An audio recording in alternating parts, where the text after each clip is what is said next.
2, 1. Here we go!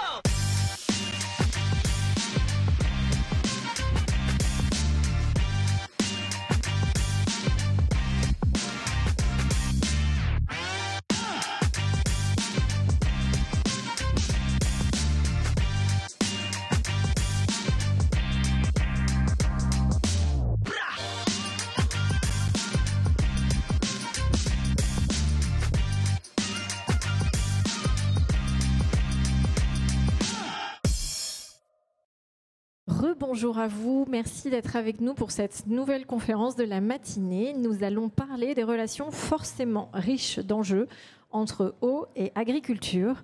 C'est une conférence pilotée par l'agence de l'eau Artois-Picardie et on les en remercie. Alors, dans les Hauts-de-France, l'eau consommée est essentiellement d'origine souterraine et l'agriculture représente 6 à 20% de cette consommation selon les années. Elle a tendance à être en augmentation du fait de saisons plus sèches et du développement des cultures irriguées. Et avec les tensions liées au manque d'eau, il convient de s'interroger sur les types de cultures et les espèces choisies aujourd'hui en cours. Nous le savons, l'activité agricole peut également avoir un effet néfaste sur la qualité des milieux et des eaux souterraines.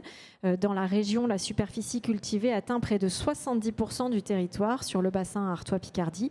Il convient donc aussi de limiter l'utilisation des engrais et des produits phytosanitaires, on y reviendra. Beaucoup s'y emploient déjà sur le terrain. Alors, par leurs bonnes pratiques, les exploitants agricoles peuvent contribuer à la préservation de la ressource en eau et des milieux aquatiques. Donc, l'agence de l'eau Artois-Picardie propose des dispositifs d'aide aux agriculteurs s'engageant dans la transition agroécologique. On va détailler tout ça. Et on va également voir des actions de collectivités et d'associations en faveur de ces évolutions. Je vais y arriver. Sans plus attendre, nous accueillons pour cette conférence Patrice Bizet. Bienvenue et merci d'être avec nous. Vous êtes chef de service en charge des interventions agricoles à l'agence de l'eau Artois-Picardie. Installez-vous comme vous le souhaitez. On n'est pas tout à fait en parité, nous sommes plus de femmes. Audrey Caron, chargée de mission protection de la ressource en eau à Douaisis-Aglo. Laetitia Ouzio, chargée de mission protection de la ressource en eau à la communauté d'agglomération Lens-Liévin. Et nous avons également Anne Trombini qui est avec nous en visio et qui apparaît. Merci beaucoup. Vous êtes directrice générale de PADV pour une agriculture du vivant. On va détailler ça. Il y a eu quelques petites grèves SNCF surprises. Donc merci de vous être mobilisés en visio. J'informe le public qu'il y aura des temps de questions-réponses à la fin de nos échanges. Donc, vous pouvez préparer vos questions pour interagir avec les intervenants. Et j'annonce également que la conférence est enregistrée. Donc, vous pourrez la revisionner. Et s'il y a des diapositives sur lesquelles vous souhaitez vous arrêter, vous pourrez dans quelques jours sur la chaîne YouTube de Cyclo. Nous commençons avec vous, Patrice Bizet de l'Agence de l'eau. On va faire un panorama de la politique de l'agence sur le volet agricole et des actions mises en œuvre pour travailler avec la profession dans le domaine de l'eau.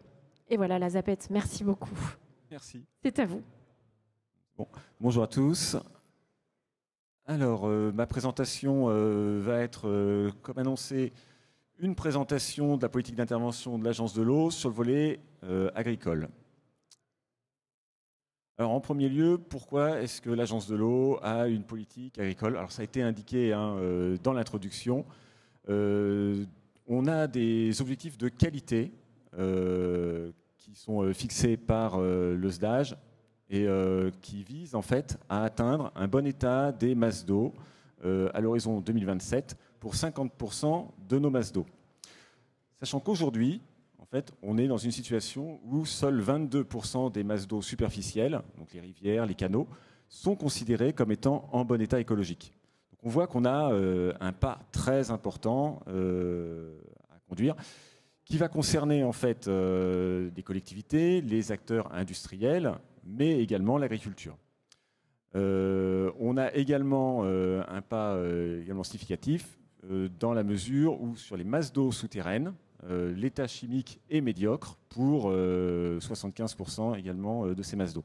Donc là, vous avez, je ne sais pas si c'est très visible finalement cette carte, mais on voit sur celle de gauche la carte des cours d'eau superficiels, et puis celle de droite avec la grande partie orangée, toutes les masses d'eau souterraines qui sont donc en état chimique médiocre. Alors comment on peut avancer ? Les Les principes en fait, d'intervention de l'agence de l'eau, c'est d'atteindre en fait, le bon état des masses d'eau, on a indiqué, de garantir la disponibilité de la ressource en eau, de prévenir et gérer les crues. On voit avec l'actualité récente à l'ouest du bassin toute l'importance de ce volet. Et on y reviendra dans une autre conférence du teasing. Tout au long de ces 2 jours, c'est ça. Et également la préservation de la biodiversité. Alors, donc pour ça, les principes d'intervention de l'agence qui sont fixés par notre comité de bassin, hein, donc c'est, comme je l'ai indiqué, d'atteindre les 50% de cours d'eau en bon état écologique. C'est le volet biodiversité milieu aquatique, donc il va s'agir de préserver, restaurer. Pardon, je vous coupe, à quel horizon passer de 22 à 50%? Quel est le calendrier? C'est 2027. Hein. 2027. Donc il faut faire vite. Il faut faire vite. On a des risques de ne pas atteindre l'objectif. Mais il faut s'y mettre dès à présent. Ça reste identifié. Ça reste identifié et ce n'est pas complètement hors d'atteinte. Alors on y croit. Voilà. Pour pouvoir donc préserver, restaurer les milieux, la biodiversité, on a également comme levier d'action le fait de maintenir, développer les prairies. Donc ça c'est un axe. Hein. Donc on verra limiter l'érosion des sols, limiter l'usage des produits phytosanitaires, l'érosion, les prairies, l'eau potable pour pouvoir la garantir en qualité, en quantité. On retrouve les mêmes leviers. C'est ça qui est intéressant en fait, hein, parce que tout est systémique. Et donc pour atteindre cet enjeu, il faut également qu'on travaille sur l'érosion des sols et la limitation de l'usage des produits phyto et fertilisation azotée. Prévenir les crues, gérer les inondations, on retrouve également les mêmes leviers, en tout cas le levier érosion des sols.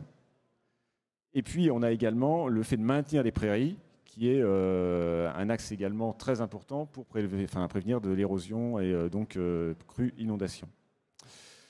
Donc tout ça en prenant en compte le changement climatique qui va nous poser des questions en termes de stabilité de prélèvement agricole. On sait que le plan eau dans le bassin fixe une trajectoire flat pour l'agriculture, là où pour les autres usages, on a une diminution de 10% qui est prévue.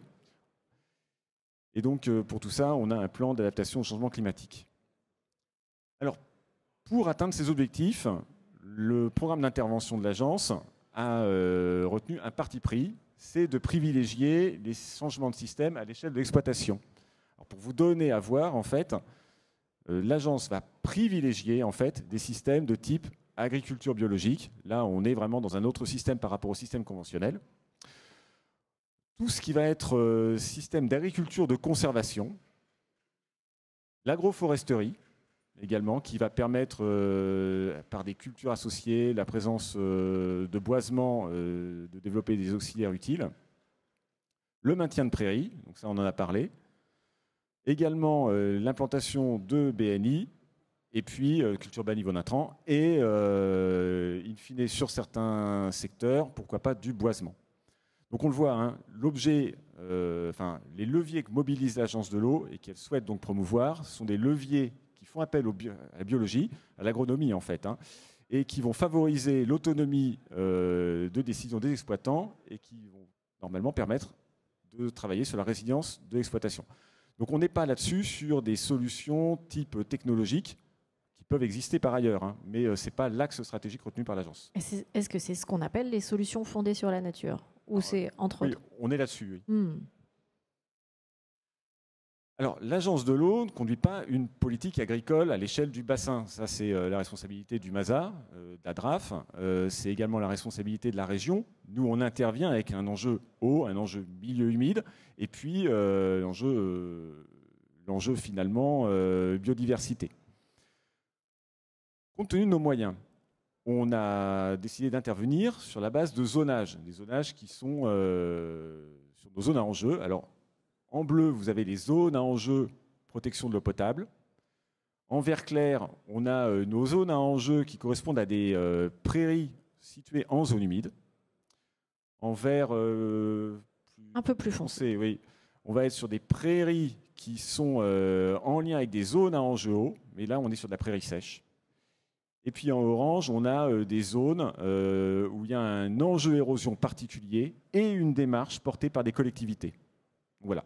Donc à partir du moment où on a ces éléments-là, sont des endroits sur lesquels l'agence va pouvoir déployer ces dispositifs d'aide.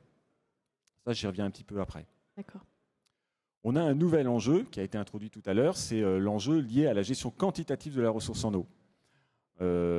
Avec l'identification, donc la carte la plus en haut, l'identification de zones en tension quantitative avérée, hein, le secteur rouge, on est déjà en tension quantitative.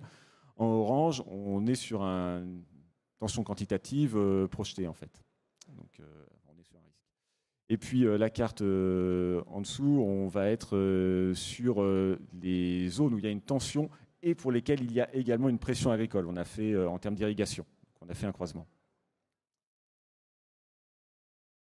Alors, comment on fonctionne? On a des objectifs spécifiques en fonction de certains enjeux. Là, on va être sur des enjeux eau potable. Donc, sur les enjeux eau potable, on va travailler avec les collectivités, et on y reviendra tout à l'heure, et on a la chance d'avoir 2 collectivités qui précisément travaillent sur l'enjeu eau potable. Donc, pour nous, ce sont quelque part les chefs de file. Et sur les enjeux eau potable, on va même mettre un petit modulo sur notre principe d'accompagner tout ce qui est levier fondé sur la biologie. On va, le cas échéant, pouvoir accompagner toutes les solutions qui sont à la hauteur des enjeux du captage et de la qualité de la ressource en eau.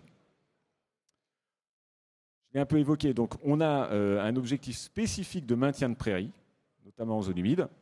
Dans un contexte, on est sur un territoire où, ça a été dit, hein, les 2/3 du bassin, on est sur de la surface agricole. Surface cultivée. Surface cultivée ou agricole, ouais. Les prairies, on n'est que sur 14%. La SAU du bassin, c'est 2 fois moins que la moyenne nationale. Donc on est vraiment, quand on a des prairies, sur des objets à préserver.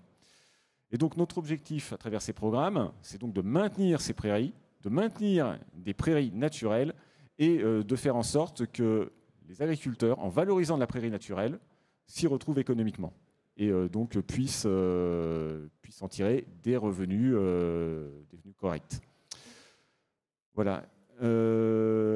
Enfin, donc on a un objectif en lien avec le changement climatique. Dans ce cadre-là, on va travailler sur des axes recharge des nappes, amélioration de la réserve utile du sol. Donc là, on est sur des solutions qui vont être typiquement sur l'agriculture de conservation, hein. On travaille également sur de la résistance des plantes et puis la réduction de consommation par la reconception d'assolements. Voilà, donc ça, c'est les axes spécifiques sur lesquels on accompagne les porteurs de projets. Alors, on les accompagne comment? On a 3 types de dispositifs. Soit on va accompagner de la prestation intellectuelle, de l'ingénierie, pour des études de connaissances, quand ce sont en fait les freins au changement de pratique. Par exemple, des études qui vont nous permettre d'identifier l'impact du changement climatique sur le besoin des plantes et identifier les leviers. Type d'études également, comment concilier agriculture de conservation, agriculture bio, avec la gestion des herbicides. Ça également, ce sont des études qu'on peut accompagner. C'est souvent un frein d'ailleurs parce que ces études-là coûtent assez cher puisqu'elles sont techniques. Oui, effectivement, ça représente un pourcentage important des participations financières qu'on peut apporter. Autre prestation intellectuelle, il y a toute l'animation, parce que pour que les agriculteurs puissent être en démarche de transition, il va falloir leur apporter des conseils techniques, il va falloir donner du sens, il va falloir, pourquoi pas, monter des filières.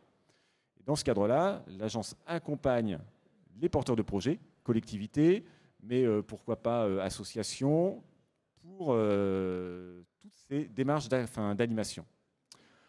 On apporte également des aides à travers de l'investissement dans les outils de transformation ou de commercialisation. L'idée, c'est de créer des débouchés sur des cultures qu'on souhaiterait voir développer. C'est-à-dire concrètement? Alors, concrètement, il y a un exemple qui vient. D'accord, alors on le dira après. Mais concrètement, ça peut être le financement d'une sucrerie bio qui permettrait de trouver une solution, un débouché aux betteraves cultivées en agriculture biologique, puisqu'on sait la place de la betterave dans l'économie et dans les assolements de la région. D'accord. Et puis enfin, on peut apporter des aides directes aux agriculteurs, alors 3 voies. les mesures agro-environnementales et climatiques qui sont gérées par le MASA avec des aides européennes, et donc l'Agence de l'eau est cofinanceur national. Toujours en aide directe, on peut apporter des aides à l'investissement, là encore dans le cadre PAC, investissement matériel dans les exploitations. Et donc là, on passe dans les dispositifs qui sont portés par la région. Et puis enfin, on a développé une expérimentation lancée par le ministère de la Transition écologique, les paiements pour services environnementaux. Et vous aurez 2 présentations tout à l'heure qui sont très innovantes. Alors, comme tout à l'heure, on va avoir des présentations sur l'animation, on aura des présentations sur les PSE. Je fais un rapide zoom sur l'investissement dans les filières d'exploitation, comme ça vous aurez un panorama un peu complet. Alors là, l'exemple qui est retenu, c'est un exemple de chanvrière. Donc, là, on sait qu'en lien avec le changement climatique, on a une opportunité pour substituer à la culture du lin, la culture du chanvre, pour pouvoir faire du chanvre textile. Le problème, c'est que l'outil industriel n'est pas adapté. Donc, en fait, ce que l'agence va pouvoir apporter, c'est une participation au financement de la construction de cette fameuse chanvrière, dans la mesure où les plantes vont être implantées sur des zones à enjeu de l'agence. Donc, je ne reviens pas sur les bénéfices de la culture du chanvre, mais c'est particulièrement résilient au changement climatique. C'est également intéressant en termes de rotation et ça demande peu d'intrants. Donc là, sur un exemple, par exemple, qu'on a financé récemment, investissement de 4,5 millions. En théorie, on peut apporter 40% de l'investissement. Comme sur les 1000 hectares qui étaient projetés, en fait, il n'y avait que 450 hectares qui étaient situés dans les zones à enjeu de l'agence, on apporte 750 000 € de participation financière. Donc il y a une incitation finalement à positionner les cultures au bon endroit, parce qu'on aurait eu les 1000 hectares, on apportait le double. Voilà pour ma présentation. Merci pour cet exemple concret d'action de l'Agence de l'eau et des autres dispositifs. Il y a bien sûr plusieurs échelles d'action. On va zoomer un petit peu. Toutes sont indispensables, vous l'avez dit, et complémentaires. Audrey Caron, au sein de Douaisis Agglo, qui nous accueille ici, c'est une vision d'ensemble sur la question agricole que vous avez. Comment vous abordez le sujet dans cet agglo ? Oui, bonjour à tous et à toutes. Nous, on a décidé en fait d'utiliser notre projet alimentaire territorial pour en faire un levier pour la protection de la ressource en eau, en intégrant vraiment ce volet-là dans tout ce projet qui a une dimension territoriale. Pour le contexte du territoire, on est sur 35 communes. Et comme vous pouvez le voir sur la carte, les points bleus représentent les lieux de captage d'eau potable. Donc il y en a de nombreux sur le territoire. Certains sont des captages prioritaires pour lesquels il faut mener des actions encore plus importantes pour préserver la ressource en eau. Et ainsi, on a dû créer, en fait, il y a eu des périmètres de créer pour en faire des aires d'alimentation de captage. Ce que vous voyez, c'est les couleurs, en fait, le vert, le orange et le rose. Ce sont les 3 aires d'alimentation de captage qu'il y a sur le territoire. Et nous, à Douaisis Agglo, nous devons animer l'aire d'alimentation de captage de Férin qui est la rose et qui déborde du coup aussi sur le territoire voisin. Donc les frontières administratives n'étant pas les frontières de l'eau, ça fait que nous devons travailler entre territoires voisins pour pouvoir mener à bien aussi nos actions. Pour la démarche que nous avons à Douaisis Agglo au travers son projet alimentaire territorial, c'est que nous avons 3 politiques que je détaillerai par la suite, qui sont AgriCAD, BioCAD et Alimcad, et pour lesquels nous, la collectivité, avec des partenaires financiers, pouvons dégager pas mal de financement pour mener à bien ces actions-là. Alors la genèse du projet alimentaire territorial, c'est qu'à partir de 2017, donc ça fait un petit moment que Douaizier Agglo travaille sur ces questions d'agriculture, lors de l'établissement de la trame verte et bleue, une étude a permis d'identifier que l'agriculture était importante sur le territoire. 2007 donc. Oui. Oui, ok. Il y a pas mal d'années déjà que nous travaillons du coup dessus. Et pour voir l'agriculture comme un levier aussi économique sur le territoire, puisque ce sont des emplois non délocalisables. Puis jusqu'en 2016, il y a déjà eu tout un plan d'action qui avait été mis en place pour gérer des actions en faveur de l'agriculture et surtout autour des circuits courts, des circuits alimentaires de proximité. Donc nous avons organisé des marchés des producteurs, recensé les agriculteurs qui faisaient de la vente directe, leur mettre de la signalétique pour que leurs magasins soient repérés, travailler également avec la restauration collective, puisqu'il était important d'élargir les filières, comme vous le disiez. Après, en 2017, nous avons posé notre candidature pour être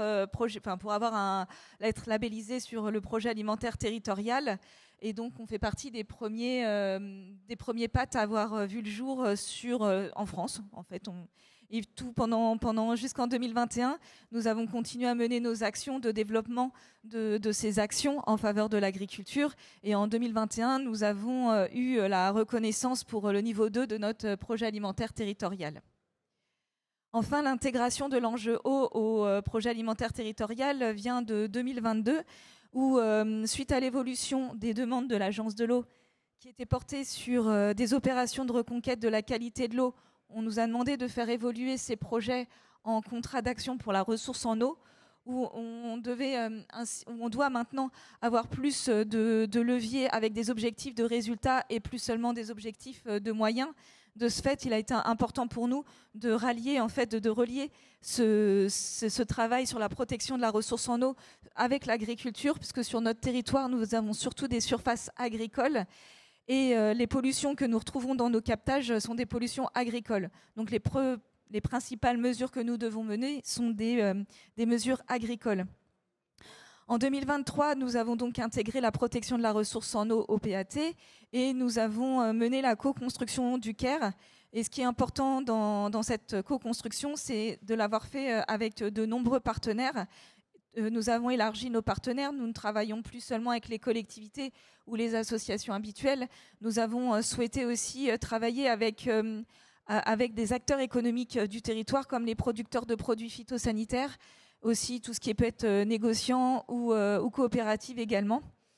Bien sûr, on a établi des indicateurs de résultats puisque nous souhaitons que le risque pris par les agriculteurs soit partagé avec la collectivité et avec aussi les acteurs économiques. Parce qu'on demande toujours aux agriculteurs de faire beaucoup d'efforts, ce qu'ils font avec toute leur capacité, mais au bout d'un moment, il y a des choses qu'ils ne peuvent plus faire sans nouveaux investissements ou sans une prise de risque importante.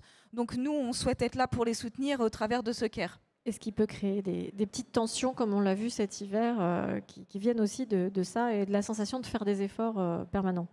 Oui, et puis le discours est brouillé pour les agriculteurs parce qu'il faut qu'ils produisent de la nourriture en prenant soin de l'environnement, en ayant les normes, étant dans les normes européennes, en prenant soin de l'eau. Donc en fait, ils ont beaucoup de choses à traiter et voilà, des fois d'être là pour les soutenir et les guider. Bien qu'ils sont tout à fait autonomes et ils savent ce qu'ils ont à faire, hein, mais au moins, si on peut leur donner quelques fils conducteurs et les soutenir financièrement, bien sûr que il sera favorable pour eux. Et en 2024, nous continuons toujours nos trois politiques chaque année depuis donc 2017 sur AgriCAD, BioCAD et AlimCAD. Et en plus, nous allons développer, nous faisons une étude de faisabilité pour des projets de filière pour que l'agriculture biologique puisse être valorisée, notamment au travers d'un silo pour les producteurs de légumineuses et aussi d'un outil de transformation. Bon, comme nous sommes dans l'étude de faisabilité, nous ne savons pas encore sur quoi la transformation sera axée, mais en tout cas pour avoir un outil de transformation sur le territoire et permettre de nouveaux débouchés aux agriculteurs. Et là, l'étape qui est importante pour nous aussi, c'est la validation et signature de ce contrat d'action pour la ressource en eau par l'ensemble des parties prenantes qui devrait se faire sur la fin d'année. J'ai choisi de prendre quelques exemples en faveur de la protection de la ressource en eau en prenant plusieurs volets. Par exemple, sur le volet amélioration des connaissances, il nous semblait important aussi de connaître le contexte du territoire avant d'engager des actions, aussi bien sur le sous-sol, par exemple avec une étude du BRGM qui a permis de nous montrer les transferts des produits phytosanitaires dans la nappe de la craie autour des captages de Férin. Donc cette étude révèle qu'il peut y avoir et qu'il y a des liens évidemment entre la nappe et les captages, mais aussi qu'il y a des zones imperméables. De ce fait, nos efforts peuvent être centrés sur les zones les plus sensibles. Prioriser. On peut prioriser ainsi nos actions grâce à ce genre d'études. Nous faisons aussi des études, par exemple l'étude Sensibio, qui était une étude auprès d'agriculteurs conventionnels pour avoir un peu leur propension à se diriger vers de l'agriculture biologique ou pas. Donc ça, c'est important aussi de tester leur sensibilité à ça. Donc globalement, ils sont sensibles à l'agriculture qui permettrait de préserver le milieu, mais après, ils n'ont pas forcément les techniques, les outils, donc, ou des fois l'envie familiale. Quand il y a une famille qui a une façon de fonctionner, c'est difficile aussi de changer de paradigme. Donc on est là évidemment pour les accompagner. Ensuite, nous suivons aussi des études comme une plante qui s'appelle la sylphie, qui est une plante à bas niveau d'impact, qui permet d'utiliser très peu. On utilise un petit peu d'engrais sur cette culture, mais c'est une culture en fait qui reste en place plusieurs années et qui est couvrante et qui étouffe les herbes adventices. Donc ainsi, on met beaucoup moins. On n'est pas obligé de mettre des herbicides, par exemple, sur ces cultures-là. Un autre exemple d'étude, c'est une étude l'étude de faisabilité telle que je faisais référence juste au-dessus pour les nouvelles filières. Donc l'outil post-récolte, par exemple, pour pouvoir stocker les légumineuses bio. Nous avons aussi toute notre politique BioCAD avec de nombreuses actions parce que tous les agriculteurs, enfin chaque agriculteur a une exploitation qui lui est propre. Et nous souhaitons avoir un plan d'action assez large pour que chacun puisse s'y retrouver dans une de nos actions.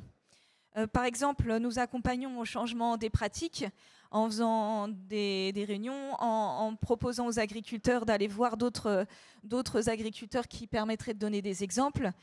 Nous travaillons aussi sur l'amélioration des conditions de travail et de l'attractivité des métiers. Nous avons des aides financières aussi importantes comme Tremplin Bio-Andouésie.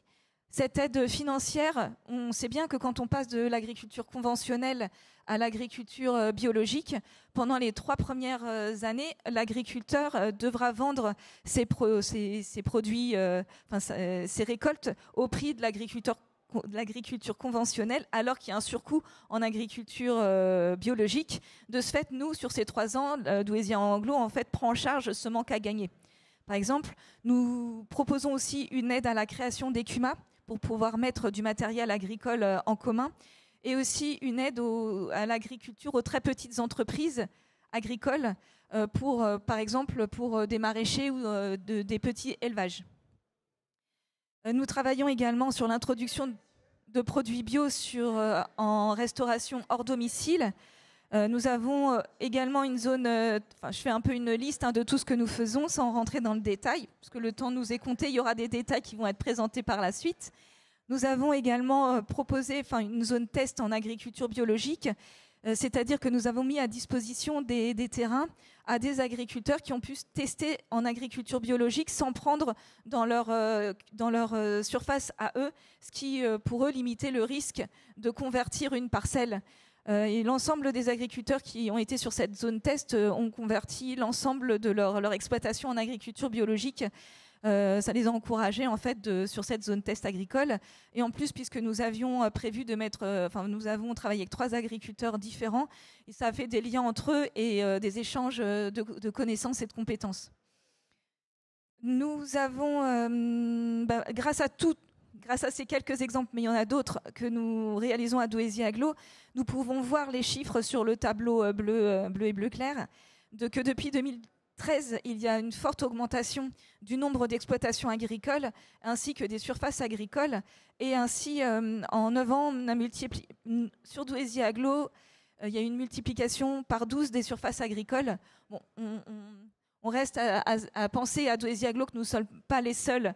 Il n'y a pas que la collectivité qui a permis ces changements, mais en tout cas, on pense quand même y être contributeur. Et des surfaces bio, je vois à peu près x10 aussi. Et des surfaces bio, je vois aussi x10.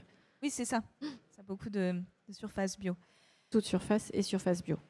Sur nous avons aussi mené une étude sur une prospective à 2050 et nous avons travaillé sur cette prospective avec des partenaires. Donc, ce n'est pas que Douaisis Agglo qui a proposé tout ça. Actuellement, nous avons 3% de surface en agriculture biologique. Nous souhaitons à 2050 en avoir 30%.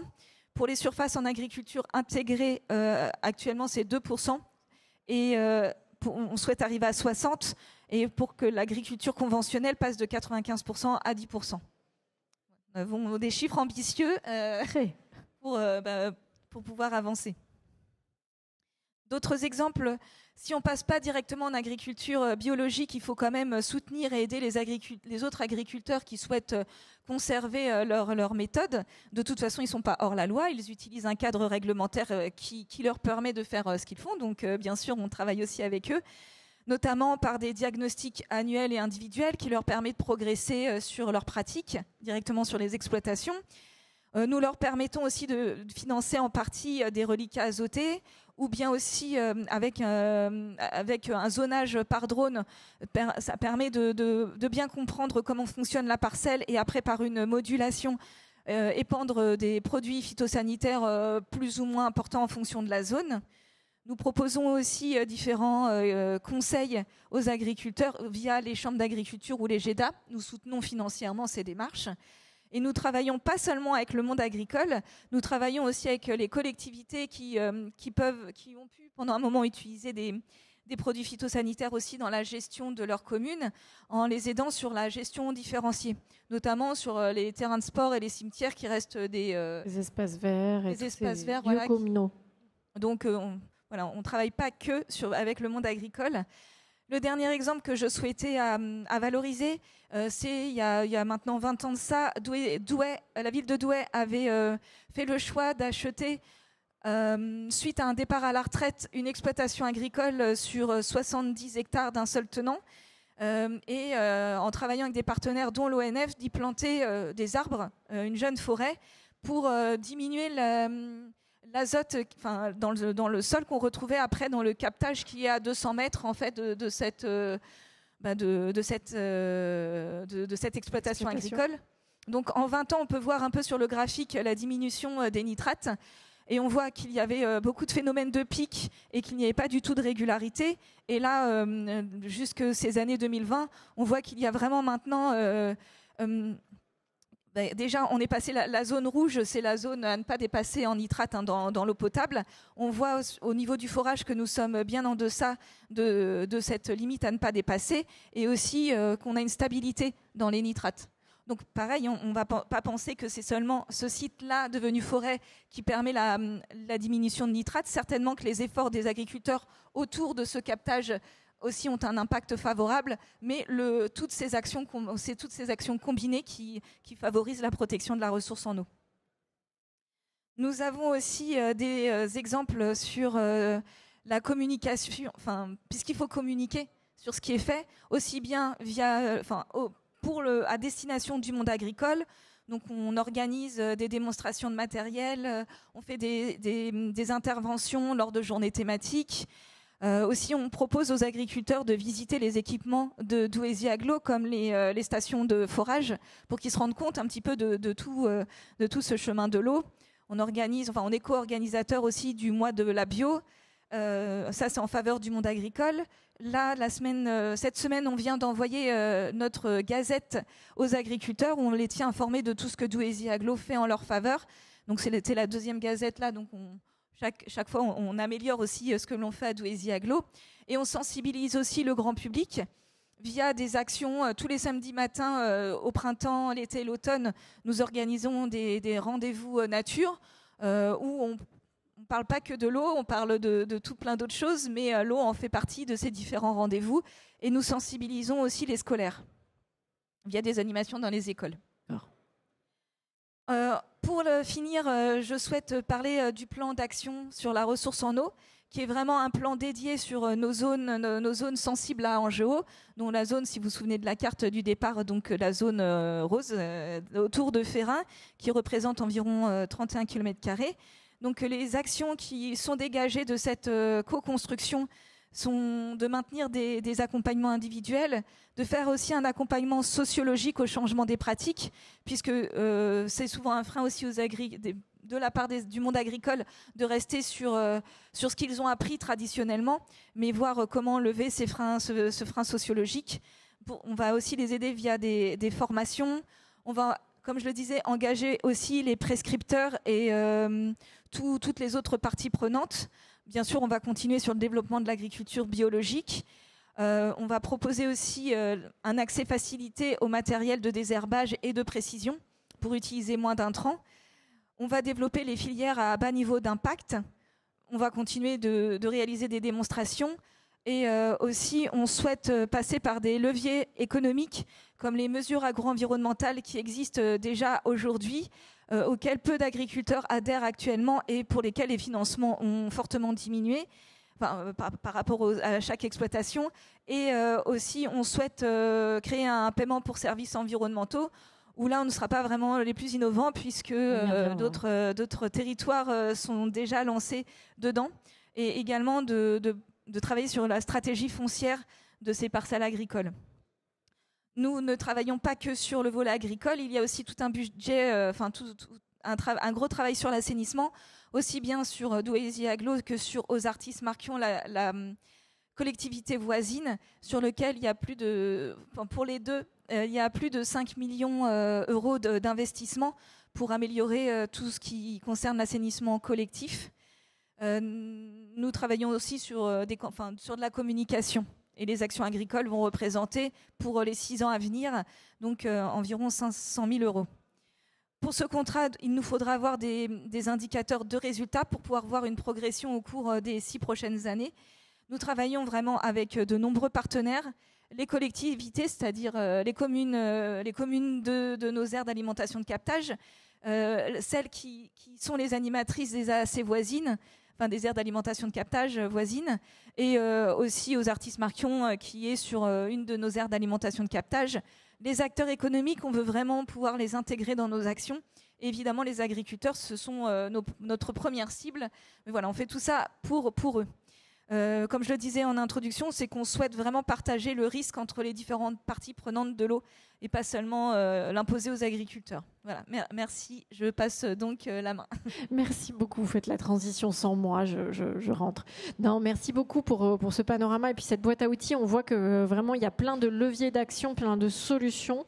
C'est très dense, donc je vous propose on a dit plein de choses déjà en une demi-heure. Est-ce qu'il y a des questions à ce stade? Il pourra aussi y en avoir en fin de conférence, mais s'il y a déjà 1 ou 2 questions sur ce qui a été dit, elles sont les bienvenues et on pourra en reprendre tout à l'heure. Pas encore. Bon, on continue, on y reviendra tout à l'heure. Merci beaucoup Audrey Caron. On va poursuivre avec vous Laetitia Ouzio. Vous aussi, au sein de la communauté d'agglomération Lens-Liévin, la CAL, vous avez mis en place des actions concrètes, on en a vu beaucoup. On va insister peut-être sur le PSE qu'on a survolé pour l'instant. Merci. Bonjour à tous et à toutes. Alors effectivement, comme présenté par Audrey Caron tout à l'heure, moi, on va faire un focus sur une de ces actions portée pour le contrat d'action pour la ressource en eau et on va échanger sur les paiements pour services environnementaux.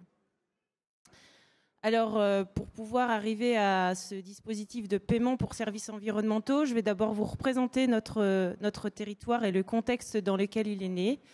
Et puis après, je vous parlerai de ce dispositif, de la responsabilité et des engagements de la CAL et des agriculteurs, du calcul de la rémunération, comment on a réussi à en arriver là, et du calendrier de la mise en œuvre. Alors on est vraiment au démarrage, là ça y est, on échange avec les agriculteurs et le PSE est parti officiellement en 2024.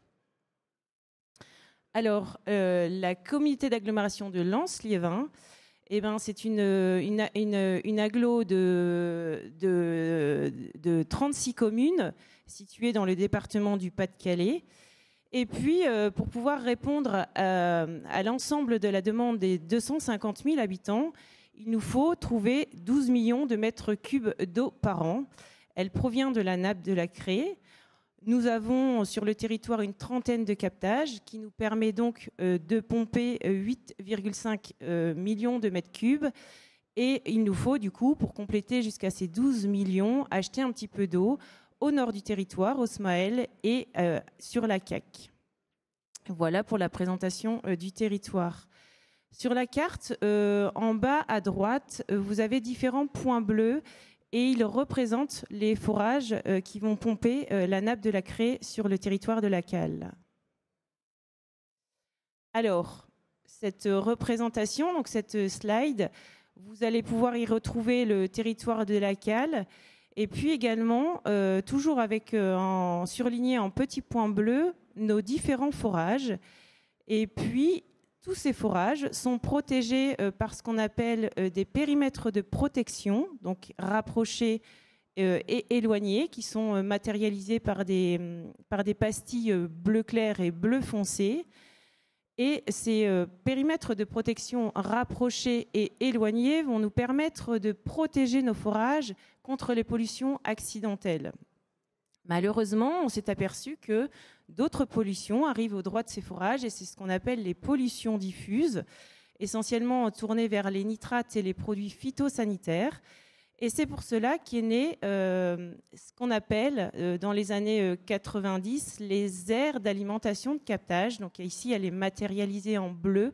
C'est cette ligne courbe qui va entourer certains forages qu'on appelle prioritaires sur notre territoire, qui vont les protéger contre ces pollutions diffuses. Alors pourquoi cette forme-là ? C'est parce que la goutte d'eau qui tombera à l'intérieur de cette aire d'alimentation de captage qui fait chez nous 180 km² arrivera un jour ou l'autre au droit des forages, soit par infiltration, soit par ruissellement. Ces forages donc, qui sont prioritaires sur notre territoire et qui sont au nombre de 6, pourquoi ils ont été nommés prioritaires par les services de l'État ? C'est parce qu'ils ont un taux supérieur à la réglementation pour les nitrates, donc ils dépassent les 50 mg par litre, et certains sont même fragilisés par les produits phytosanitaires. Et pour pouvoir distribuer une eau conforme à l'alimentation humaine, nous avons installé, au début des années 2000, 7 unités de dénitratation. Alors, comme l'expliquait Audrey tout à l'heure, la reconquête de la qualité de l'eau sur le territoire de la Cale, elle est née chez nous en 2015 et par ce qu'on appelait à l'époque une politique menée par les territoires et financée par l'Agence de Loire-Picardie, c'était les opérations de reconquête de la qualité de l'eau. Pour pouvoir faire cette opération de reconquête, il avait fallu délimiter ce que je vous ai précédemment montré, cette aire d'alimentation de captage, et puis de comprendre en fait les pressions agricoles et non agricoles qui vont s'appliquer sur cette aire d'alimentation de captage. Et on est arrivé en 2022-2023 à l'écriture d'une stratégie, donc d'un plan d'action, un contrat d'action pour la ressource en eau. Et il a été validé donc, par l'Agence de l'eau ce début d'année 2024 et par également notre conseil d'administration. Donc ça y est, nous pouvons démarrer notre contrat d'action pour la ressource en eau avec des actions agricoles et des actions non agricoles. Et aujourd'hui, on fait un petit focus sur une action agricole de ce contrat d'action. Alors, je vous ai remis une carte qui va représenter encore une fois cette aire d'alimentation de captage, cette aire sur laquelle nos actions portent pour reconquérir cette qualité de l'eau. Et cette carte vous montre en fait l'occupation des sols. En rose, c'est les sols typiquement urbains. Donc voilà, on est vraiment sur le bassin minier, un bassin très urbanisé. Et en jaune,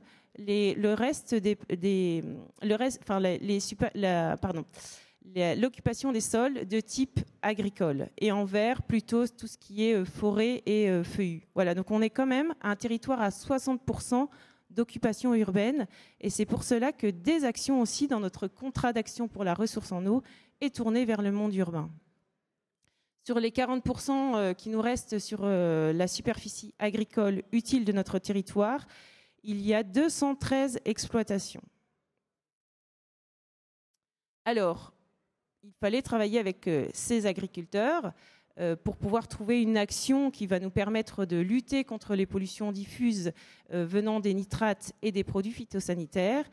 Et on s'est demandé par quel bout, comment mettre en place cette action. Il n'y avait absolument pas d'action agricole depuis le DTPA, ça veut dire un diagnostic territorial de pression agricole. Donc rien n'avait été mené de la part du territoire. On s'était également aperçu que aucune mesure agro-environnementale et climatique n'avait été contractualisée par les agriculteurs du territoire. Et alors, on a cherché sur un moyen de motiver nos agriculteurs et surtout de garder et de pérenniser cette motivation. On voulait aussi une action dans ce programme d'action qui ne soit pas que focus sur l'eau et qui ait cette vision transversale avec les autres services qui travaillent également avec les agriculteurs. Donc avec notre plan alimentaire territorial, avec la politique érosion, GEMAPI. Et puis surtout, au départ, on voulait une action typiquement tournée vers les nitrates. Et puis les phytosanitaires, c'est quand même un courant un bruit de fond dans la qualité de nos eaux et qui finit par arriver, qu'on retrouve de plus en plus par les métabolites. Voilà, tout ce qu'on va retrouver, comment vous dire ça ? C'est-à-dire qu'il y a encore quelques années, les laboratoires n'étaient pas capables de retrouver certaines molécules et aujourd'hui, les méthodes s'améliorent et effectivement, on retrouve de plus en plus de molécules ou de filles de métabolites, donc les molécules qui se sont un petit peu dégradées. Et cette volonté du coup d'insérer dans nos paiements pour services environnementaux et la problématique nitrate et la problématique phyto. Alors, ça y est, on rentre dans le vif du sujet, les PSE. En bas, vous avez la dynamique du paiement pour services environnementaux que je vous laisserai regarder tranquillement quand vous pourrez revisionner ces diapos. Mais moi, ce que je voulais essentiellement vous parler, c'était l'émergence de ce PSE sur notre territoire et la construction de ce dispositif. Donc, les premiers échanges ont lieu maintenant il y a 1 an et demi. Donc, c'est vraiment un travail de longue haleine. Voilà, quelles actions on va mettre, quels dispositifs on va choisir sur la cale. Et en fin d'année 2022, on s'est dit, allez hop, on s'en va sur les paiements pour services environnementaux. Donc le premier cotec en décembre 2022. Et puis le premier semestre 2023, il a été essentiellement tourné sur donc les recherches bibliographiques et puis quelle qualité de l'eau on veut au droit des forages, quelle quantité d'azote. Du coup, on recherche en sous-racinaire, sous les parcelles, quels assolements on va cibler. Voilà, toute cette recherche qui a été primordiale pour monter nos dispositifs. L'année 2023, elle a été surtout une année de travail avec les agriculteurs. Quand enfin on avait décidé on avait finalisé donc nos objectifs, il a fallu aller à la rencontre des agriculteurs et puis leur expliquer tout simplement aussi déjà le jargon qu'on employait. Qu'est-ce qu'un PSE, qu'est-ce qu'une AAC, qu'est-ce qu'un contrat d'action pour la ressource en eau, un CAR. Donc ça nous a pris le mois de mai, le mois de juin. Et puis le mois de juillet, un premier groupe de techniques agricoles où on leur a expliqué l'action qu'on souhaitait mettre en place pour reconquérir la qualité de l'eau avec les agriculteurs. Et c'était donc le dispositif PSE. Et voilà, je ne vais pas rentrer en détail, mais finalement, on a eu des questionnaires, on a eu d'autres groupes de travail. Et toute cette année 2023, elle s'est vraiment tournée sur ce montage du dispositif, sur les objectifs, sur les indicateurs, sur cette co-concertation qu'on a eue avec les agriculteurs. Et puis, on a eu une petite difficulté aussi, c'était comment intégrer les agriculteurs en agriculture biologique dans ce dispositif PSE parce que la réglementation empêche les agriculteurs, comme ils sont déjà rémunérés pour les services rendus pour l'agriculture biologique, ne peuvent pas avoir un double versement des aides publiques et il a fallu adapter notre paiement pour services environnementaux pour pouvoir intégrer dedans nos agriculteurs en agriculture biologique. Voilà, et donc on arrive en 2024. Alors en fond d'écran, je vous ai mis le périmètre de protection rapproché d'un forage, celui de Vingles. Et notre dispositif, donc notre PSE, il a été validé par l'Agence de l'eau au conseil d'administration de mars 2024 et par le conseil communautaire de la CAL. Et en avril 2024, on pouvait annoncer à nos agriculteurs que nous allions partir dans le dispositif pour un engagement de leur part, s'ils le souhaitent, parce qu'il est volontaire en 2024. Alors, ce dispositif, ce PSE, il va intégrer 3 indicateurs. Donc, il va y avoir beaucoup de jargon, beaucoup d'acronymes à partir de cette diapo. Donc, on va travailler sur les reliquats entrée-hiver. Donc, ça va être un indicateur qui va nous permettre d'identifier les baisses de pression des nitrates. Et puis les 2 autres indicateurs qui sont les surfaces de culture à bas niveau d'intrants, BNI, sur la superficie agricole utile totale de l'exploitation, et également sur l'IFT, ça veut dire l'indice de fréquence de traitement des herbicides à l'échelle de leur exploitation. Alors tout agriculteur ne peut pas prétendre rentrer dans notre dispositif PSE. Il y a des conditions. Il faut au moins avoir 1 hectare de l'exploitation dans notre aire d'alimentation de captage. Voilà, alors là, cette diapo vous indique nos 3 indicateurs, donc les reliquats entrée-hiver, les cultures à bas niveau d'intrants et l'IFT herbicide. Et puis, vous voyez une flèche à double direction. La première à gauche, ça va être le seuil minimum que l'agriculteur devra atteindre pour avoir un démarrage de rémunération. Et la flèche de droite indique le seuil maximal pour obtenir le maximum de la rémunération, qui est de 260 € par hectare et par an. Donc c'est proportionnel, la rémunération va être proportionnelle à l'effort, si je puis dire. Exactement. Et alors voilà, on arrive sur les critères d'éligibilité. Comme je vous le disais, tous les agriculteurs ne sont pas éligibles pour ce dispositif pour paiement pour services environnementaux. Alors le premier critère, c'est d'avoir au moins 1 hectare à l'intérieur de l'aire d'alimentation de captage. Et puis, il y a d'autres conditions qui sont on ne peut pas verser doublement des aides publiques. Donc, il faut faire attention à ne pas avoir contractualisé de mesures agro-environnementales et climatiques ou d'aide à la conversion en agriculture biologique. C'est un engagement pour 5 ans de la part des agriculteurs.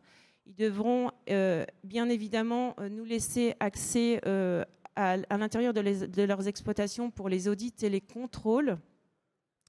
Et puis, l'intérêt aussi de ce dispositif pour paiement pour services environnementaux, c'était ce côté accompagnant de la part de la CAL, c'est-à-dire qu'il n'y aura pas que cet aspect rémunérateur, mais on insiste bien sur cet aspect accompagnement agronomique dans leur performance, en fait, dans l'amélioration de leurs pratiques. Et je pourrais en échanger un petit peu après, mais voilà, il y a encore un regard particulier sur les agriculteurs qui partent dans la certification HVE ou agriculture biologique. Mais ça, on arrive vraiment dans des termes assez techniques. Et de la part de la CAL, alors c'est également un engagement sur 5 ans pour les composantes techniques, administratives et financières. Nous allons nous engager dans la réalisation de prélèvements pour pouvoir calculer nos indicateurs. Et ces paiements pour services environnementaux, ils sont financés à 70% par l'agence de l'eau et 30% par la collectivité. Alors, le dispositif a été assez long à mener parce qu'il a fallu se fier et être conforme à la réglementation environnementale Et ça a été un travail vraiment de longue haleine d'un point de vue juridique et financier. Et puis, ce qui intéresse vraiment les agriculteurs, ils nous le disent encore aujourd'hui, c'est ce côté vraiment accompagnement des exploitants dans cette démarche d'amélioration continue. Enfin, le calcul de la rémunération, donc je vous le disais tout à l'heure, au maximum, c'est donc 260 € par hectare et par an. S'ils sont dans une démarche de création, c'est-à-dire qu'ils s'améliorent chaque année, donc on arrive sur ce taux de rémunération. Cette rémunération est à l'échelle de l'exploitation totale et elle va évaluer donc la performance. Alors, ça va être assez technique, mais en gros, il y a deux critères de rémunération. Soit l'agriculteur se stabilise d'une année sur l'autre et donc il est sur les aides de maintien, soit il s'améliore et on est sur les aides de création ou de transition, les plus rémunératrices. Alors, je vais terminer par des simulations. Donc là, sur cette diapositive, chez nous, on a deux types d'exploitation. On a les agriculteurs de type polyculture élevage. Et sur cette diapo, le camembert en haut vous représente une exploitation typique de ces agriculteurs. Et le tableau en bleu va vous représenter des trajectoires que l'on a imaginées avec un agriculteur en polyculture élevage. Et voilà. Et donc, T0, c'est notre année de référence, et donc 2023. Et comme il va s'engager sur 5 années, notre PSE se terminera donc en 2028 pour un dernier versement en 2029. Donc, on imagine des trajectoires pour les différents indicateurs, donc REH, IFT, herbicide et culture à bas niveau d'intrants. Donc, il peut s'améliorer et ça peut éventuellement se dégrader. Mais pour ce type d'exploitation, à la fin de ces 5 années, s'il a une exploitation qui fait 95 hectares de SAU, il peut donc prétendre obtenir à la fin de ce PSE près de 43 000 €. Ce qui revient à peu près à 8 000 € par an. D'accord. Et puis une deuxième simulation, là c'est pour un agriculteur de petite grande culture qui a une SAU moyenne de 87 hectares, c'est ce qu'on retrouve sur notre territoire. La même chose, un camembert qui explique, qui détaille son assolement, et puis une trajectoire qu'on a pu imaginer. Alors encore une fois, il peut s'améliorer, ça peut éventuellement se dégrader en fonction des aléas climatiques d'une année sur l'autre. Et pour cet agriculteur qui possède 87 hectares, s'il suit la trajectoire qu'on a imaginée, lui peut prétendre à toucher à peu près 28 000 € à l'issue de ces 5 ans. Ça fait un peu plus de 5 000 € par an. Cette enveloppe, ces trajectoires, on les a étudiées pour 50 agriculteurs. Notre objectif, c'est d'engager avec nous 50 agriculteurs sur notre territoire, sur notre collectivité, ce qui représenterait un montant global d'1,6 million d'euros. C'est l'enveloppe. L'enveloppe globale sur les 5 ans. Et je vais terminer par le calendrier qu'on a imaginé. Donc voilà, en avril 24, c'était la réunion de lancement avec nos agriculteurs en leur disant « Go, ça y est, c'est parti ». Mai-juin, je rencontre les agriculteurs pour obtenir pour travailler sur leur trajectoire individuelle et puis commencer à travailler sur leur convention s'ils décident de s'engager. À ce jour, j'ai rencontré d'ici quelques jours, on aura déjà une quinzaine d'agriculteurs partants pour le dispositif. Et puis, en novembre, on les rencontrera pour faire les premiers prélèvements et calculer nos indicateurs qui vont nous permettre d'engendrer la rémunération. Et puis, sur la deuxième ligne, là, c'est le cycle qui va se renouveler chaque année. Donc, février, on va récupérer les indicateurs et les faire mouliner dans notre logiciel. On pourra ainsi les rémunérer en 2025. Et puis, le cycle continue comme ça pendant les 5 prochaines années. Donc, il est trop tôt, évidemment, pour parler bilan. On peut parler objectif, une cinquantaine. Et lors des prochains salons cyclo, vous viendrez nous dire comment ça a marché. Merci beaucoup pour cette présentation. Exactement. Du PSE. Là, on voit que c'est bien concret, on a des chiffres. et ça peut permettre de se projeter. Merci beaucoup. On va venir vers Anne Trombini qui est avec nous en visio comme on l'avait annoncé tout à l'heure. Donc on a parlé de PADV dont vous êtes la directrice générale. C'est une association qui œuvre en faveur de la transition agroécologique, mais vous allez le dire mieux que moi. Présentez-nous un petit peu vos actions et comment vous travaillez pour une agriculture qui aurait un meilleur impact sur l'eau. Bonjour à tous et merci pour cette introduction. Donc il va y avoir des slides qui vont passer. Alors moi je ne les vois pas, je ne sais pas si... Oui, c'est tout bon. Donc en effet, nous on est un mouvement associatif qui a 6 ans, qui fédère l'ensemble des acteurs de l'écosystème au sens large, c'est-à-dire l'écosystème agricole, mais aussi l'écosystème agroalimentaire et des services, notamment financiers ou de la formation, etc., pour transformer le modèle agricole alimentaire. Pourquoi ça? Parce que dès 2018, en fait, nos fondateurs se sont rendus compte que finalement, il y avait quand même un changement de paradigme dans le monde agricole, puisque au-delà de produire, il fallait aussi créer des services environnementaux. Ce changement de paradigme, il nous impose collectivement de changer aussi un peu la façon de faire, la façon de procéder, parce qu'on ne peut pas attendre des agriculteurs qui y arrivent tout seuls sans changer la manière dont l'écosystème autour fonctionne et accompagne ces agriculteurs. Donc le sens du mouvement, c'était vraiment de remettre les agriculteurs au centre. Donc vous voyez, il y a un peu plus de 3000 agriculteurs dans le mouvement et de construire avec l'ensemble des partenaires les outils et les méthodes de transformation du modèle. Donc on peut passer au slide suivant. Ouais. Donc si je prends un exemple très concret, le socle scientifique du mouvement, c'est l'agroécologie. L'agroécologie, on le sait, c'est une approche avant tout agronomique. Qui permet de retrouver justement une résilience et de l'autofertilité dans les systèmes agricoles et de concilier maintien des rendements et performance environnementale. Donc en particulier sur l'eau, on sait qu'il y a 3 types de pratiques qui ont un effet positif. Il y a toutes les pratiques autour de la couverture du sol et de la limitation du travail du sol qui ont un effet bénéfique sur l'érosion, la limitation de l'érosion, éviter le ruissellement et la dispersion des fluides nitrates. On a un deuxième type de pratique qui est toutes les pratiques autour de l'implantation de légumineuses pour réduire la quantité d'azote minéral qui peut être apporté dans les systèmes et à nouveau éviter les pollutions.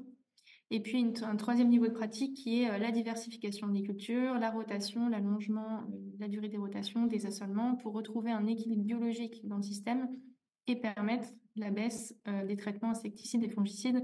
Et je vous montrerai des résultats dans un instant qui argumentent en ce sens. Et donc, ces 3 impacts combinés ont eux-mêmes un effet bénéfique, du coup, sur l'état écologique et chimique des masses d'eau, et qui sont bien les objectifs d'usage.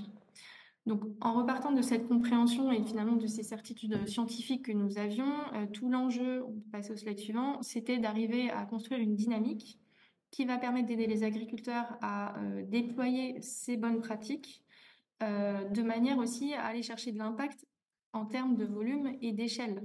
Parce qu'aujourd'hui, on sait que les pionniers sont convaincus de ça, mettent en place ces pratiques, mais pour autant, il va falloir convaincre et embarquer les autres agriculteurs pour qu'à leur tour, ils mettent en place ces pratiques et qu'on puisse aller chercher des impacts significatifs aussi sur les masses d'eau. On peut passer au slide suivant. Donc c'est à ce titre que dès le début de l'association, donc il y a 6 ans, on a commencé à travailler sur un certain nombre d'outils et de méthodes qui vont permettre d'accompagner cette transformation massive à l'échelle de l'agriculture, et notamment en créant un outil qui s'appelle l'indice de régénération, qui permet en fait d'accompagner un agriculteur en le laissant libre de ses choix techniques, et ça c'est très important, parce que si on veut embarquer un agriculteur et le convaincre, il faut lui donner un maximum d'autonomie et ne pas le contraindre. Et malheureusement, ce qu'on a fait depuis des dizaines et des dizaines d'années, notamment dans le modèle agroalimentaire, c'est d'imposer des cahiers des charges aux agriculteurs. Donc l'indice de régénération, il évite ça, avec finalement un outil de scoring sur 100, d'évaluation sur 100, qui est une agrégation d'indicateurs sur les 3 niveaux agronomiques d'un système agricole, d'abord le sol, puis la plante et enfin le paysage, et qui nous permet d'adresser l'ensemble des enjeux agronomiques et environnementaux. Et ce qui est très important de comprendre par rapport aussi au message précédent, c'est qu'en fait, une pratique, un impact n'est pas issu d'une seule pratique. C'est bien une combinaison de pratiques qui permet d'aller chercher un impact. Et c'est pour ça qu'on a choisi de créer un outil de ce type qui permet vraiment d'aller adresser l'approche systémique avec l'agriculteur pour aller combiner un maximum de leviers et en tirer les bénéfices. Et donc justement après, on peut passer le slide, on voit justement des résultats environnementaux qu'on a eus. Donc avec cet outil, ce qui nous permet donc de suivre des agriculteurs depuis 6 ans et de mesurer les bénéfices.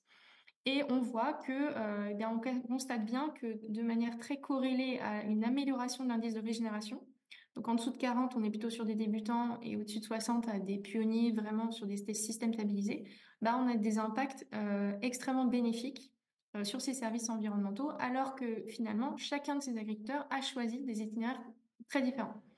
Donc, par exemple, sur l'érosion, on voit qu'on est passé de 78% de travail profond à 23%, donc une très forte limitation de l'érosion. Sur les phytosanitaires, on est passé de 0% de réduction à 45% de réduction, alors même que clairement, la réduction des produits phytosanitaires est rarement l'objectif recherché d'une trajectoire de progrès d'un agriculteur. C'est vraiment plus un bénéfice collatéral. De même, sur la fertilisation azotée, on est passé de 47% à 66% de fertilisation organique, donc une vraie amélioration dans la conduite de l'itinéraire par l'agriculteur. Et puis sur l'eau, nous, on ne l'a pas évalué, mais c'est les résultats d'un projet INRAE dans le sud qui montre que la capacité de stockage d'eau, de rétention, ce qu'on appelle la réserve utile des sols, a augmenté de 15%. J'ai pas parlé du carbone, mais on a exactement les mêmes bénéfices en termes de stockage de carbone dans les sols, avec des pionniers qui ont une empreinte carbone qui s'est améliorée de 46%. Donc une fois qu'on a cette corrélation, on a un outil très concret sur le terrain, on s'est dit, on peut passer au slide suivant, comment on fait pour maintenant adresser le sujet du modèle économique, puisque si on veut évidemment embarquer un maximum d'agriculteurs, il va falloir pouvoir couvrir les risques et les surcoûts qui sont associés à cette transition, et puis soyons fous, créer de la valeur. Puisque ça ne suffira pas de couvrir les risques, notamment sur certains territoires de Hauts-de-France, qui sont quand même, on a de la chance, c'est un territoire avec des sols très productifs, en bonne santé encore, pour quelques temps, et donc où il n'y a pas forcément une prise de conscience suffisante sur le fait qu'il faut adresser ces sujets-là. Donc on a fait aussi tout un travail de modélisation économique sur des fermes réelles, pour comprendre finalement quels étaient les axes de coûts et de risques, et ce que ça impactait sur le modèle économique de la ferme. Donc, je ne vais pas forcément rentrer dans le détail, mais évidemment, on a des postes de coûts qui sont très importants, en particulier les couverts végétaux et la matière organique, qui n'est pas toujours forcément accessible et qu'il faut aussi sécuriser. Et la réduction des phytosanitaires qui sont remplacés par des biocontrôles qui sont eux-mêmes encore très chers. Mais surtout, ce qu'on a réalisé sur ce territoire particulier, je précise parce que les Hauts-de-France sont un cas vraiment particulier à ce niveau-là, on a surtout un risque rendement qui a un impact forcément très important parce qu'on est globalement sur des cultures à haute valeur ajoutée, comme la pomme de terre ou la betterave. Et donc, de fait, avec un modèle économique qui est finalement difficilement tenable a priori, avec des surcoûts de l'ordre de 250 € l'hectare. Et là-dedans, on n'a même pas inclus la mécanisation et le coût de formation et de conseil pour l'agriculteur. Donc, on peut passer au slide suivant. Donc, on s'est dit, si on veut tenir un modèle qui tienne la route, qu'il faut réinventer, finalement, il faut qu'on arrive aussi à adresser finalement la question des contributions financières et de qui doit payer quoi. Et donc, c'est en ça que l'indice de régénération a aussi été un outil très utile pour avancer et qui nous a amené au projet de PSE régénératif avec l'Agence de l'eau au Artois Picardie. C'est qu'en fait, l'outil, de par sa construction très collaborative avec l'ensemble des usagers, agriculteurs, techniciens, filières et financeurs, nous permet de chercher une complémentarité des usages et donc une complémentarité dans un modèle de financement. Donc l'outil aujourd'hui, il est utilisé d'abord sur le terrain, c'est un outil agronomique d'évaluation et de progrès. Et depuis déjà 4-5 ans, il est utilisé dans les filières pour la contractualisation, c'est-à-dire que les entreprises agroalimentaires, par exemple, vont contractualiser et payer une prime adossée à un objectif de progrès de l'indice de régénération. Et donc, ce qu'on a commencé à construire, et on ne remerciera jamais assez l'Agence de l'eau à Artois Picardie pour les échanges constructifs sur le sujet, c'était d'essayer de construire un mécanisme de financement complémentaire, donc un PSE, qui va venir s'articuler avec ces rémunérations du secteur privé, de manière à créer un modèle économique qui soit incitatif, sécurisant, valorisant pour les agriculteurs. Donc, on peut passer. Donc, le principe, c'est vraiment qu'on a des objectifs peut-être différents, chacun, mais in fine qui vont dans le même sens, qui recherchent la même ambition. Donc, qu'on soit agriculteur, filière ou agence de l'eau. L'agence de l'eau, elle a un prisme eau. Les filières, en général, c'est un peu plus carbone et biodiversité. Les agriculteurs, c'est la résilience. Mais pour autant, on peut s'entendre sur le diagnostic de départ, les indicateurs qui sont, le contenu qui est dans l'indice de régénération, et aller chercher ensemble un objectif commun. Et donc, ce dispositif, il a vraiment vocation à être un démonstrateur. On va tester des choses et on va essayer de démontrer que si on s'associe tous ensemble, on arrive à embarquer plus d'agriculteurs et avoir un impact positif sur les masses d'eau. Et donc, le principe qui est mis en place, puisque du coup, le PSE est lancé officiellement demain sur le terrain, c'est que finalement, ce dispositif vient soutenir les filières qui s'engagent pour le financement de la transition en venant abonder quelque part la rémunération du privé par une rémunération des services et des résultats versés à l'agriculteur. Comme tout dispositif public, le dispositif il est ouvert à tous les agriculteurs, ce que permet l'indice de régénération puisqu'il est quelque part agnostique des labels, des démarches individuelles. On valorise les résultats plus que les trajectoires en tant que telles. Et surtout, ce que ça apporte, ce PSE, c'est que ça apporte un dispositif très simple et non contraignant pour les agriculteurs, puisqu'en fait, il y a un seul diagnostic qui est fait une fois sur la ferme et ça lui permet de cumuler plusieurs rémunérations. Donc, pour le lancement, on a les filières pommes de terre et betteraves qui sont directement engagées en année 1, puisqu'elles ont participé à la construction du processus, donc avec McCain et Cristalino. Et on a des acheteurs qui sont également engagés, qui vont être ceux qui vont valoriser derrière jusqu'au produit fini. Et dès l'année 2, donc à partir de 2025, on a bien l'intention d'aller chercher les autres acteurs de la rotation, de manière à aller couvrir au maximum le modèle économique pour l'agriculteur. Et l'aide, l'enveloppe totale de ce PSE est de 6 millions d'euros pour 100 agriculteurs, ce qui représente quelque chose de quand même très significatif. Selon la performance de l'agriculteur, ça peut représenter jusqu'à 18-19 000 euros par an de rémunération, évidemment, si les services sont atteints.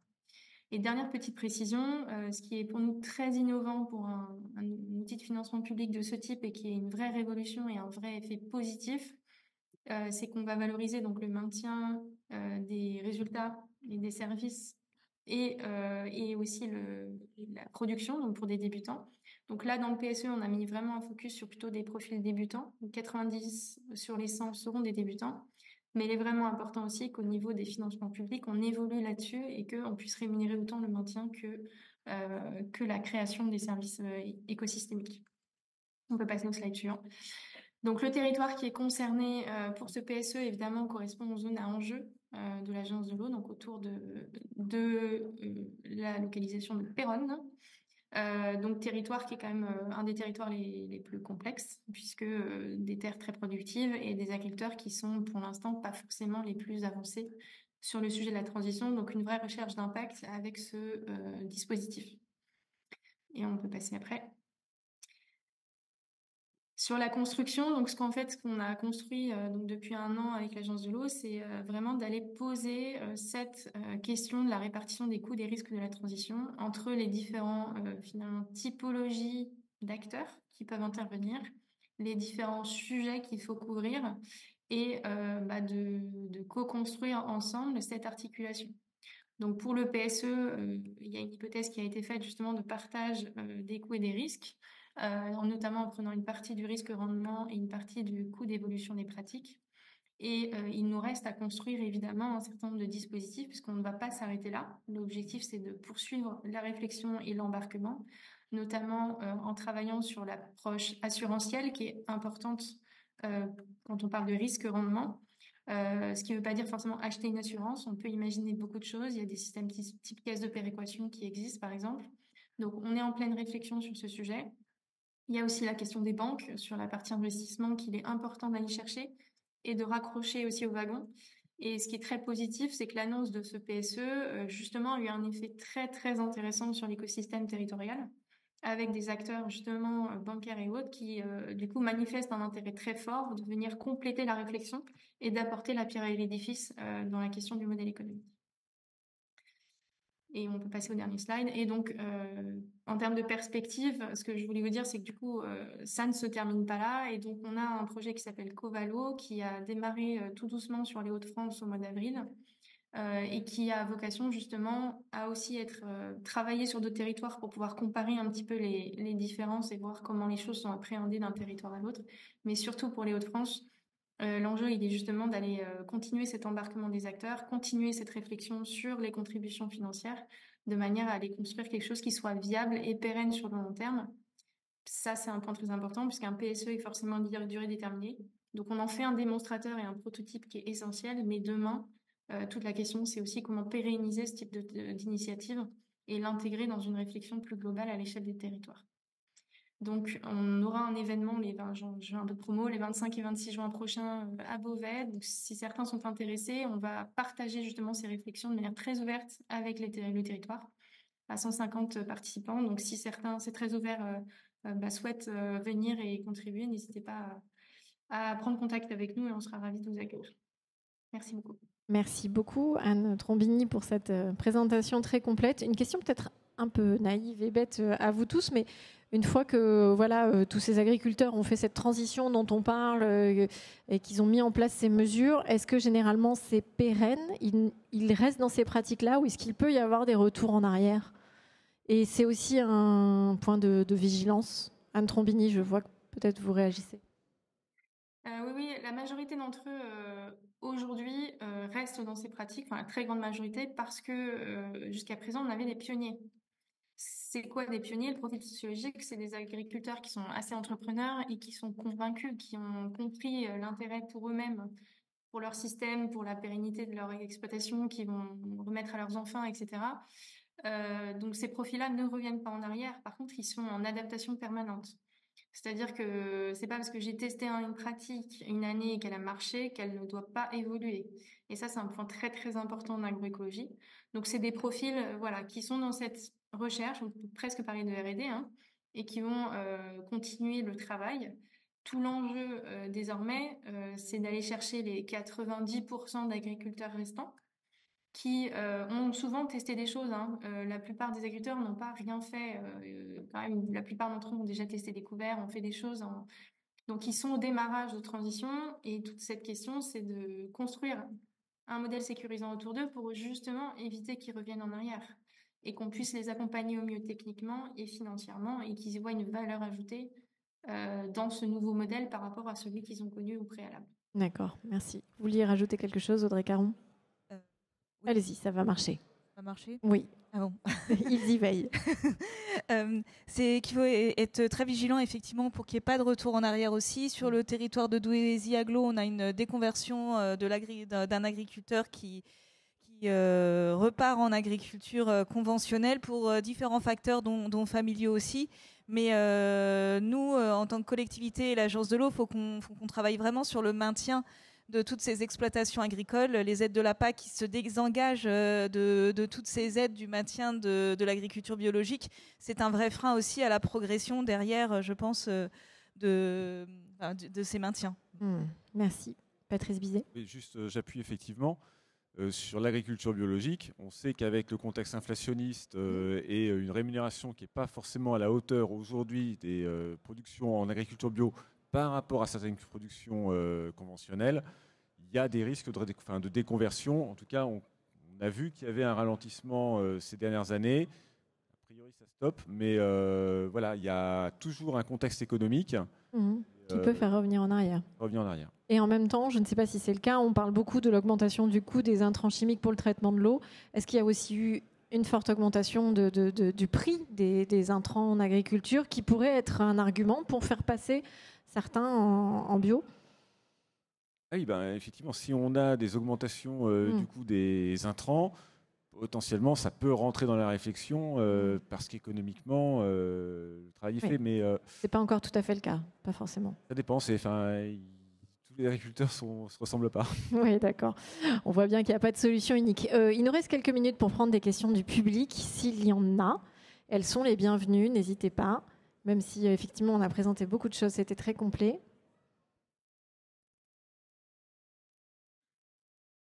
Vous pouvez aussi poursuivre les échanges, bien évidemment, au-delà de la conférence sur le salon.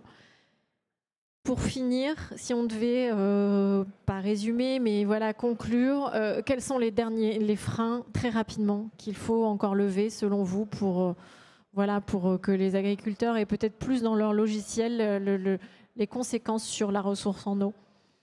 C'est un frein c'est de la communication encore, comme vous l'avez évoqué. C'est les accompagner financièrement, c'est les aider à changer le matériel. Tout.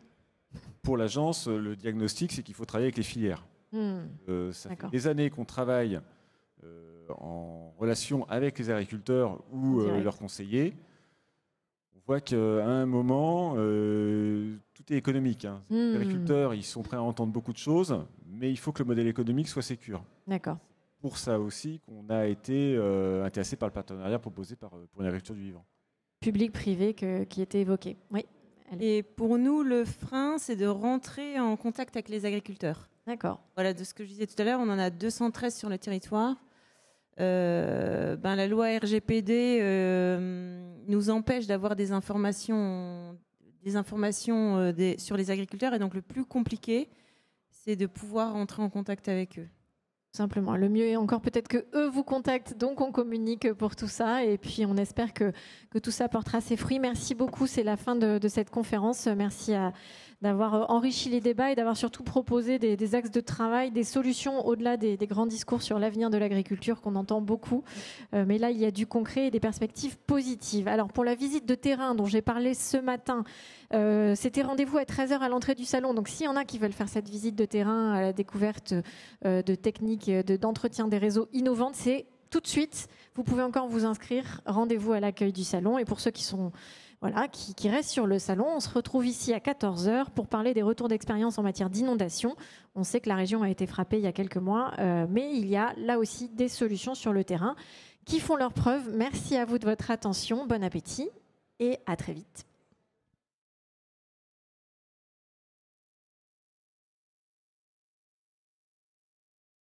3, 2, 1.